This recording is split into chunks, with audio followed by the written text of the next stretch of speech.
वाशिम इन्साफ न्यूज, सर्वसामान्य जनतेचा बुलंद आवाज। दिनांक 8 ऑक्टोबर 2025 रोजी कारंजा तहसील कार्यालय येथे आझाद समाज पार्टीतर्फे निवेदन देण्यात आले। देशाचे सर्वोच्च न्यायालयाचे सर्वोच्च न्यायाधीश CJA भूषण गवई सर यांच्यावर राकेश किशोर एका वकिलाने जोडा मारण्याची हिंमत दाखवली।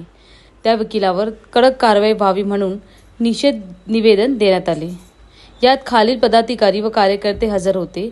पश्चिम विदर्भ महासचिव किशोर मानकर, कारंजा तालुका अध्यक्ष गोरखनाथ वानखडे, कारंजा तालुका सचिव दीपक खंडारे, कारंजा शहराध्यक्ष अतिक खान, जिल्हा युवक महासचिव सूरज गणराज, सोनू निवाडे, अशोक खंडारे, भीमराव ठोंबरे, ॲडव्होकेट पंकज सावळे, ॲडव्होकेट विनोद अठोर, ॲडव्होकेट राजीक मोहम्मद रफिक, ॲडव्होकेट मोहम्मद आसिफ, अतुल राजाराम वडे, किसन नामदेव कुटे, भारत महादेव ठोंबरे इत्यादी हजर होते। अतिक खान, वाशिम इन्साफ न्यूज, कारंजा।